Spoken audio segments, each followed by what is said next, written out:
Bonsoir, merci de nous rejoindre sur RDCUK-TV. Nous commençons ce soir avec une histoire en développement. N'oubliez pas de vous abonner, de partager et d'aimer pour plus d'informations. Au moins 80 personnes ont péri mercredi 11 juin dans le naufrage de 3 pirogues transportant des participants à des funérailles dans la province de l'Équateur, au nord-ouest de la République démocratique du Congo. La surcharge et l'absence de contrôle sont pointés du doigt. Ce qui devait être un convoi funéraire s'est transformé en tragédie. 3 jours après le naufrage survenu mercredi 11 juin sur le lac Ntomba, dans la province équatoriale du nord-ouest de la RDC, 26 nouveaux corps ont été repêchés samedi 14 juin.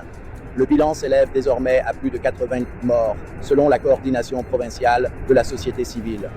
Le drame s'est produit alors que 3 grandes pirogues, reliées entre elles, transportèrent le corps d'une femme décédée, accompagnée de plus de 200 personnes, selon les premiers témoignages. Tous faisaient route vers le village d'Ikoko-Bonjinda, situé à 147 km de Mbandaka, la capitale provinciale. Des corps en décomposition, des familles dévastées. Plusieurs de ces corps sont en état de décomposition, a déclaré à l'AFP Diomersi Akula, coordinateur de la société civile locale présent sur les lieux. Il évoque une situation bouleversante. Nous continuons à établir les listes des rescapés et des disparus, mais aussi à réconforter les familles éprouvées. Des équipes conjointes de la Croix-Rouge et du gouvernement provincial participent aux recherches et à l'inhumation des victimes. La Croix-Rouge a dû recourir à des cercueils offerts par un député local, les sacs mortuaires étant insuffisants. Samedi a marqué la fin officielle des recherches. Passé le cap des 72 heures, les espoirs de retrouver des survivants ou des corps s'amenuisent. Les causes pointées du doigt, surcharge, imprudence, vide réglementaire. Les causes exactes du naufrage restent à déterminer, mais de premiers éléments convergent vers une surcharge manifeste des embarcations.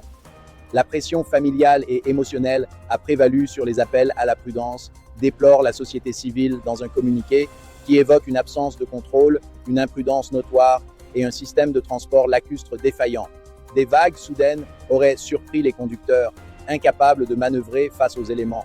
Sans manifeste à bord, documents listant les passagers, les secours avancent à l'aveugle. Cette lacune, fréquente dans les transports fluviaux congolais, complique l'identification des victimes et la détermination du nombre exact de personnes à bord. Une tragédie de plus dans une longue série. Le naufrage de mercredi s'ajoute à une liste dramatique d'accidents fluviaux en RDC. En avril dernier, un incendie d'embarcation sur le fleuve Congo a fait plusieurs dizaines de morts. En octobre 2023, un autre naufrage avait coûté la vie à 47 personnes dans la même province. Et en 2021, plus de 100 morts ou disparus avaient été recensés lors d'un drame similaire dans la province voisine de la Mongala. Ces drames à répétition mettent en lumière l'extrême vulnérabilité des infrastructures de transport dans ce pays de 2,3 millions de kilomètres carrés, où les voies navigables demeurent essentielles face à la rareté des routes praticables. Malgré les mesures de sécurité annoncées en 2019 par le président Félix Tshisekedi, comme le port obligatoire de gilets de sauvetage, peu de changements concrets ont été observés sur le terrain. Une enquête exigée, la population attend des réponses. La société civile exige désormais l'ouverture immédiate d'une enquête pour déterminer les responsabilités dans cette tragédie. Les familles endeuillées, elles, réclament la vérité et surtout des mesures pour éviter que de tels drames ne se répètent.